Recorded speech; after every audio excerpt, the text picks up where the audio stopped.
Hey guys, this is how to clean and suppress your email list inside of Klaviyo, therefore reducing your Klaviyo billing and improving your overall email deliverability. So this tutorial is fully updated to 2025 with the new Klaviyo billing changes in place. So you don't need to go anywhere else. We're covering everything in this video, including firstly, why list cleaning is important, how to identify and segment those inactive subscribers inside your Klaviyo account, how to re-engage them before suppressing. That's really important. We'll show you some examples on how to do that.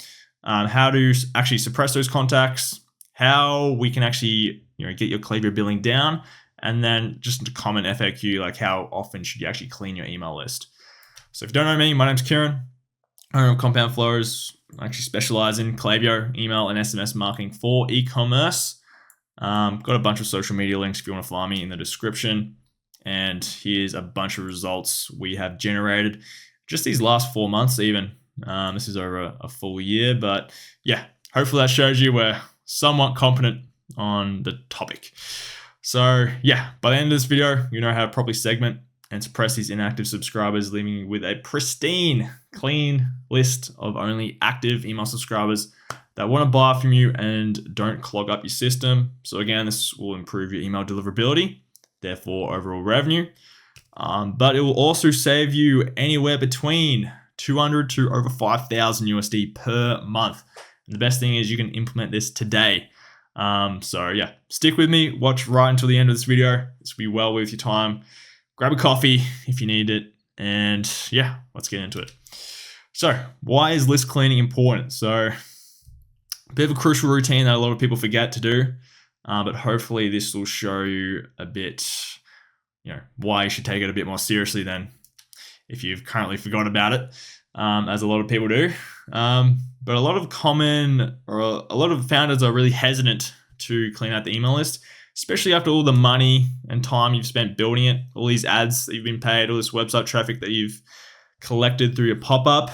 Obviously, building an email list doesn't happen overnight. So I can understand like, hey, you want to be pretty careful about it at least. But the one thing to note is that actually having a largely inactive email list can actually do more harm than good. So if I had to guess, if you search up this video and you're watching this right now, your email list probably looks something like this. There's a lot of inactive subscribers that's clogging up and inflating your profile numbers, when in reality it could be only half as big as what it is now, or maybe only a third, 2/3, whatever that may be. We'll figure it out in this video. And that's just the reality of email marketing. Like, people become inactive, unengaged, disinterested. Someone that might have signed up 2 months ago suddenly no longer is interested at all, and they haven't been opening up your emails. And therefore, if they haven't been opening up your emails or clicking or anything, our emails will literally just be sent to their spam inbox every single time without fail. So what this ultimately means is that they're dragging down our email deliverability. So if you don't know about email deliverability, poor email deliverability, that means we're having bad inbox placement. So our emails are more likely to land in the spam or promotions folder, where people are less likely to see it. If they're less likely to see it, we're going to get a lower open rate. Therefore, overall, we're going to be generating less revenue. So this is just part of the process of having to clear these people out so they don't drag down our open rates. And just to further my point here, this low engagement that you may currently be getting, it tells inbox providers, it tells Google, Yahoo, Microsoft that our emails just aren't valuable, because it looks like we're sending to a lot of people, but those people aren't opening. And it's simply because a lot of those emails are going straight to spam, where no one, and as you know, no one really checks their spam inbox. So if you're getting low open rates, that could be a reason why.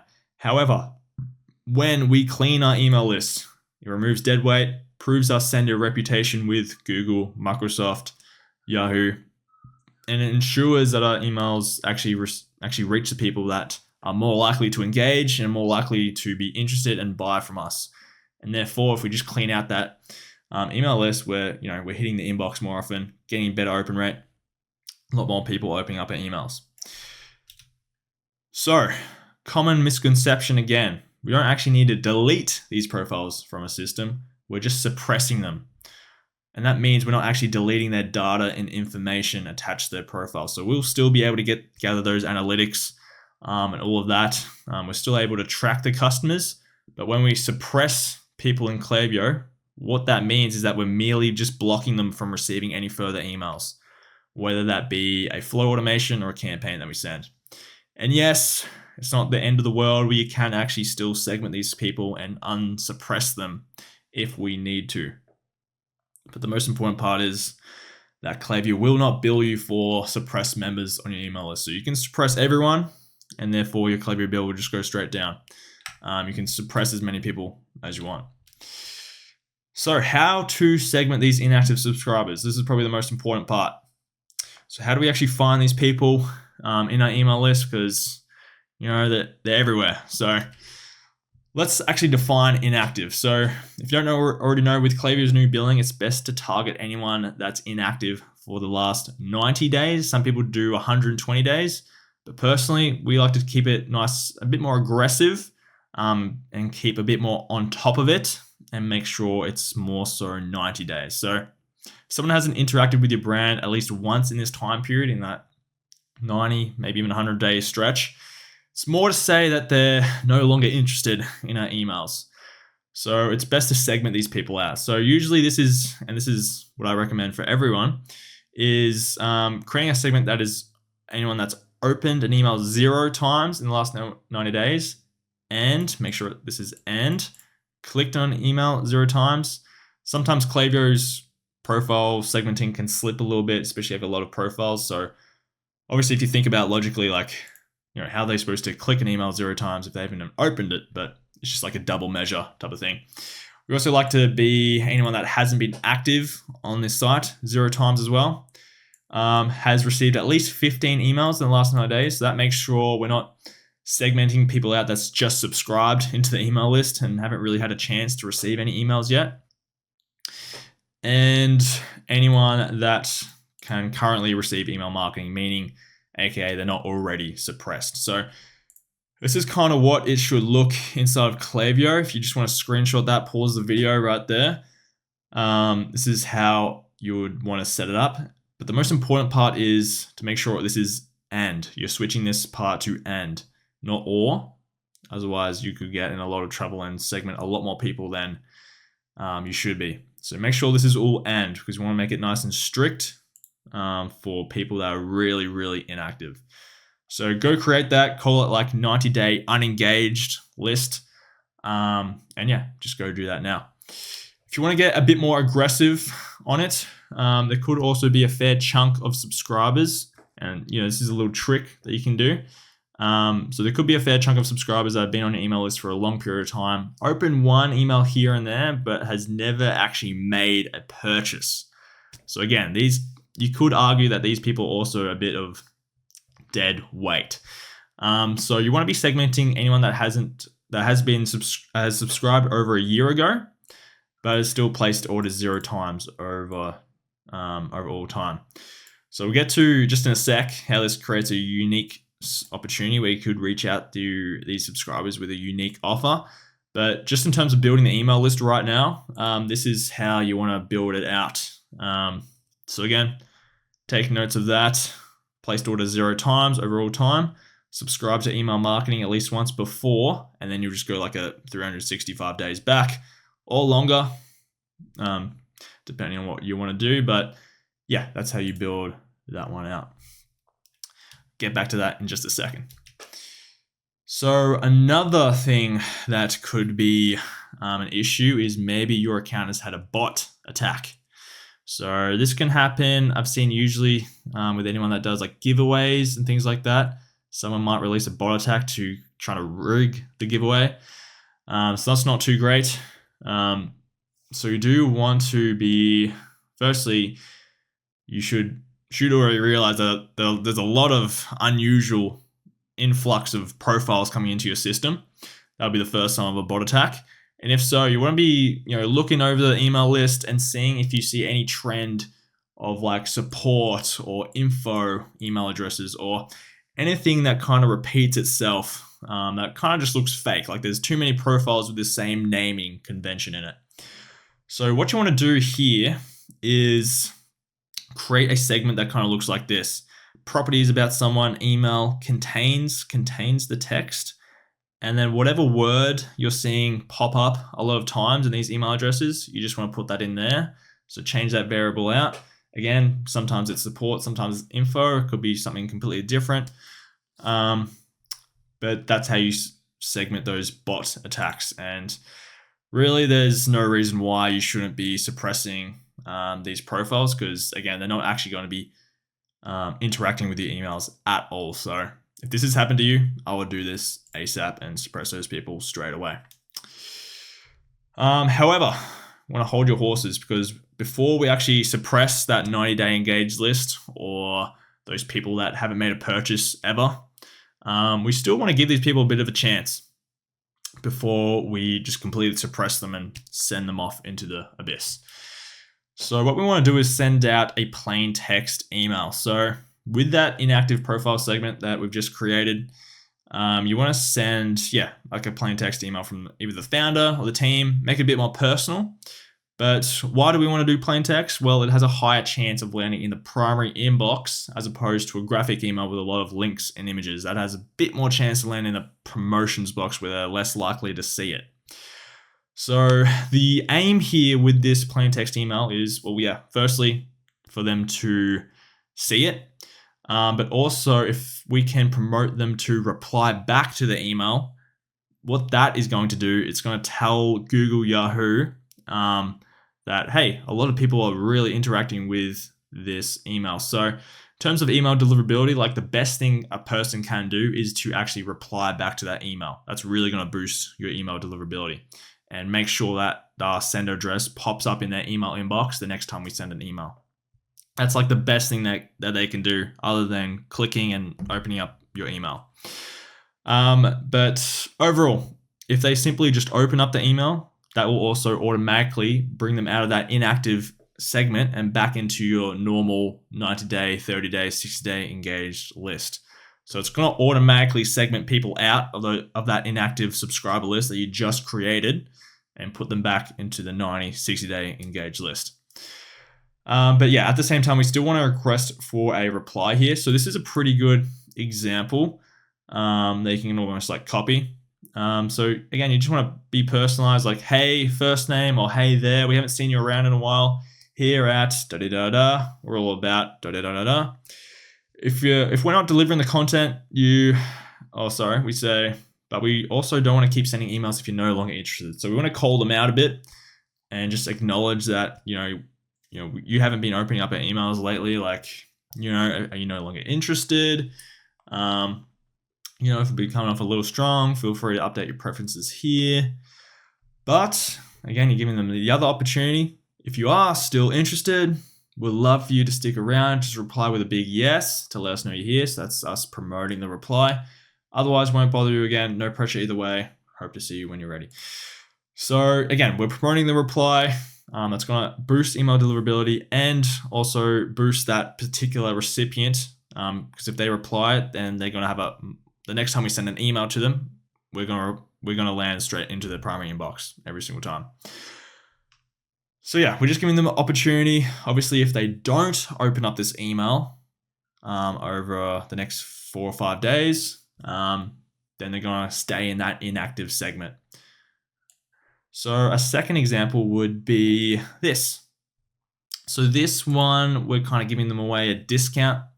Again, we're just acknowledging, hey, we haven't seen you around lately. This month we've restocked our collection. So now we're giving them a link back to the website. So if they click that link, obviously it's going to take them back to the engaged lists.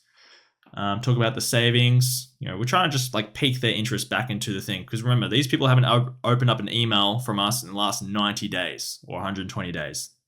And they're likely not have even been back on our website in that time period either. So likely have forgotten us at this point. So it's good to just include a link like that. And even in the PS, like we're trying to promote that reply again.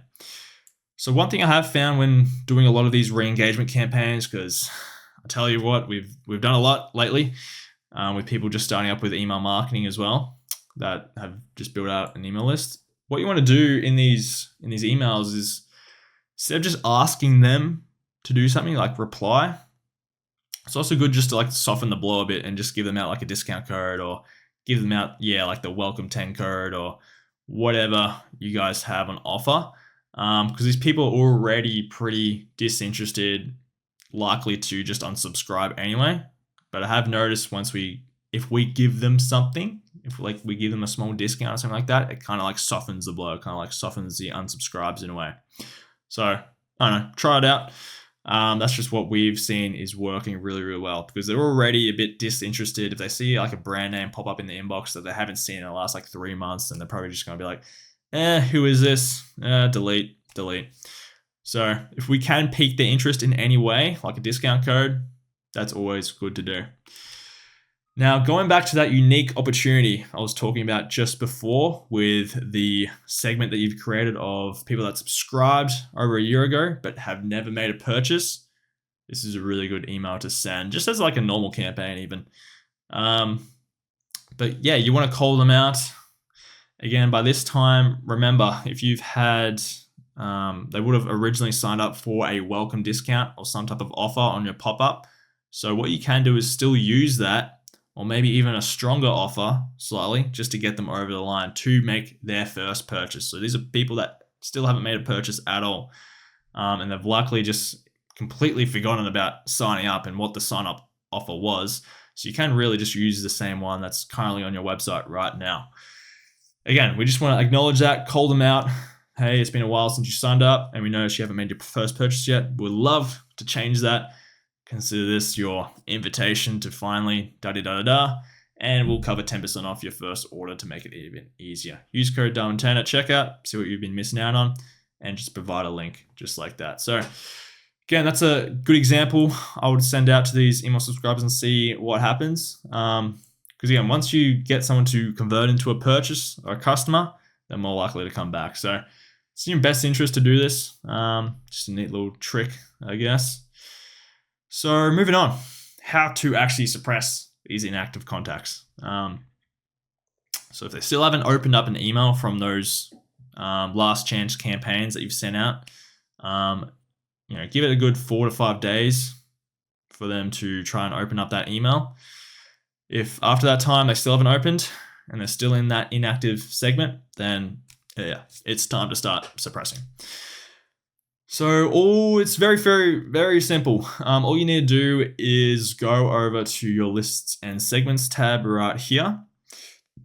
Pardon me, click on the 3 dots of that inactive segment, and then simply just click suppress current members. That's going to like bulk suppress everyone in the segment that you've just created.